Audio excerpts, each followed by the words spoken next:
This is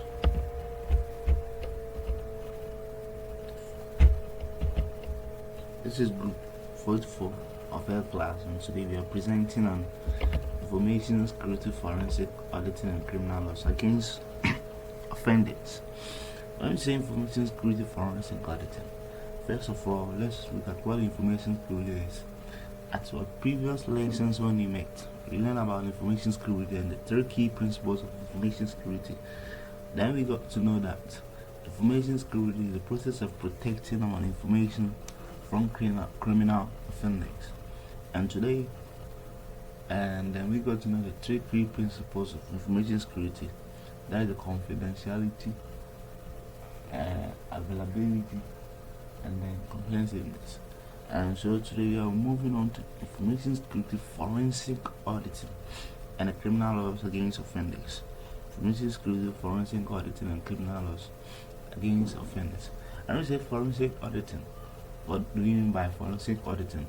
Or we've heard of the word auditors before. What is their main work? When we say forensic auditing, it means that we are providing and proving evidence or looking into research, collecting and processing a document that will be sued by the court law. So let's look at what information security forensic auditing is. When we say information security forensic auditing, is the process of collecting, preserving, and analyzing and presenting digital evidence in a manner that is legally acceptable in a court of law. It is used to investigate information security incidents such as data breaches, malware attacks, and insider threats. So it means that it is collecting and preserving, analyzing, and presenting digital evidence. So when you say information security, unlike a normal auditors where they use a paper document to as their evidence, but for this one we don't provide a paper evidence, but we provide a digital evidence. When you say digital evidence, meaning that you use electronic to do that. So proving an evidence, let's say maybe they are in a hack in our system, then you'll be able to identify the hacker. If you want to see the person or take the person to the law court, what we need to do is find a digital evidence. The evidence that shows that this is the person who did it. The evidence that shows that there was a hack in our system. So it is said that it is also used to investigate information security incidents such as data breaches, which is here data breaches, malware attacks, and insider threats. Then forensic auditing also can be used to, for one, identify the source of an attack, to determine the extent of the damage, three, recover loss or stolen data, identify and prosecute the perpetrators. Yeah. So as we move on, let's take a look at the steps involved in information security forensic auditing. When conducting information security forensic auditing, there are some steps involved. So let's take a look at those steps. And the first step is developing policy and procedure. You have to first of all develop a policy that you're going to follow to present your digital evidence, or develop a procedure or policy that you're going to follow. You are going to follow in order to get a proof to prove to the law courts.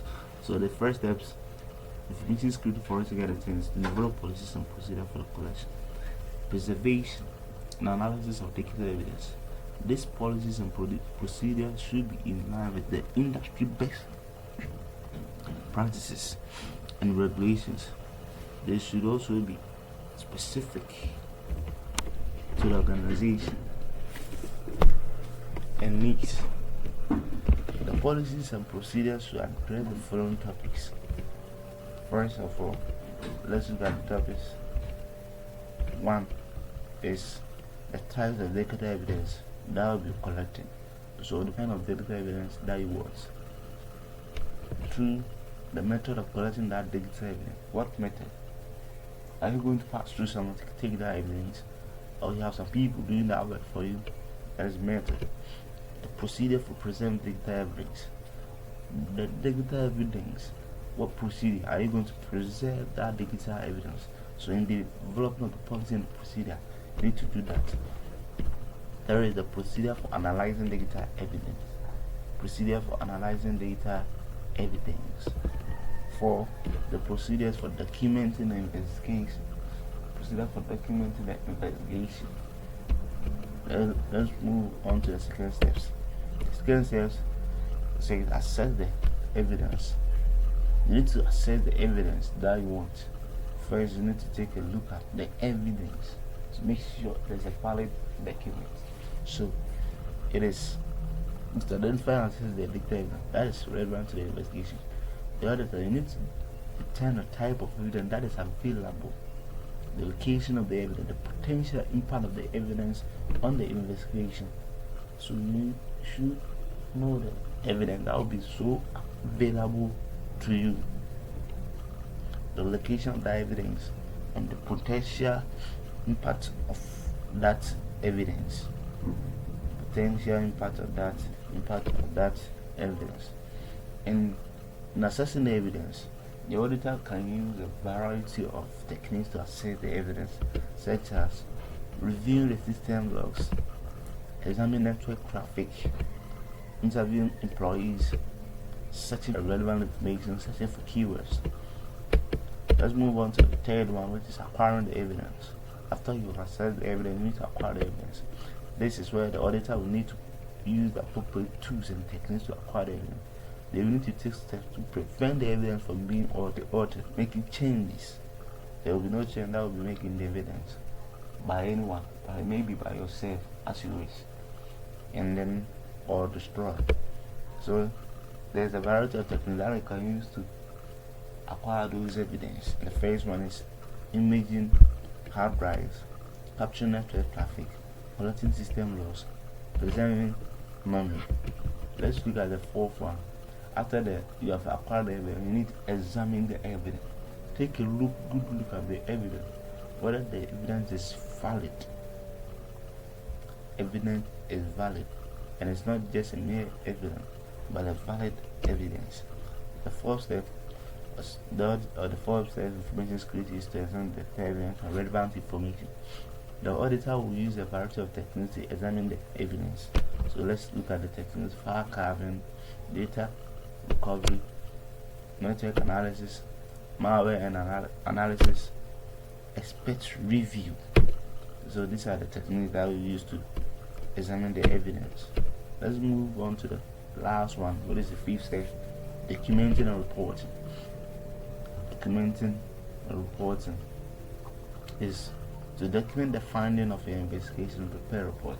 So when you have examined the evidence, you need to document it down, all the relevant information that you've been searching for, that you find, you need to note. So the report should include the summary of the evidence, the conclusion of the investigation, and any recommendation for improving security.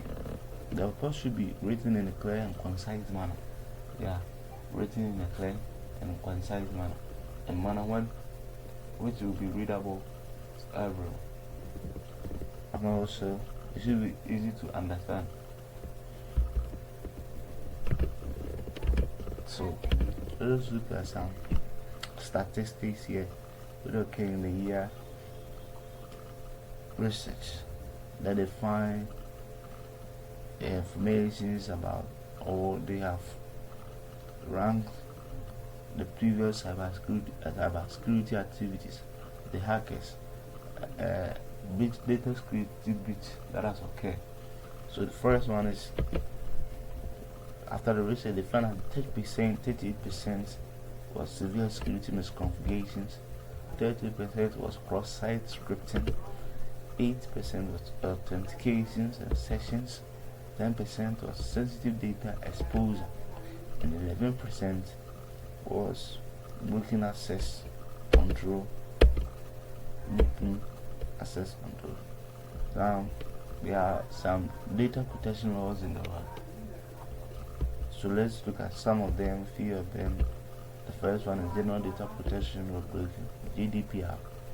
It's a regulation in which EU, European Union, law on the data protection privacy for all individuals within the European Union. So any countries which is under European Union, their information is being protected.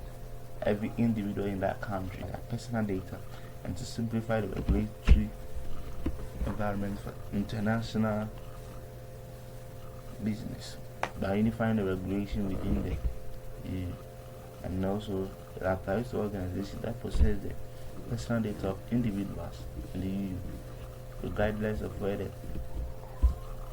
organization is located. The GDPR, which is Data Protection Regulation, set out a number of requirements for organizations that protect personal data, including obtaining consent from individuals before collecting their personal data. So, and also providing individuals with access to their personal data. Yeah, it shouldn't be all the person who is taking or collecting information should have access to the information, but rather those individuals who are taking their information should have access to their information anytime that they wish, deleting personal data upon request. So if an individual requests that you delete his or her personal data, you need to do so for that person. And then reporting data people to the data protection authorities. Then also the GDPR give individuals a number of rights. So some of the rights to access their personal data, right to collect their personal data, right to delete their personal data, the right to update the processing of the personal data.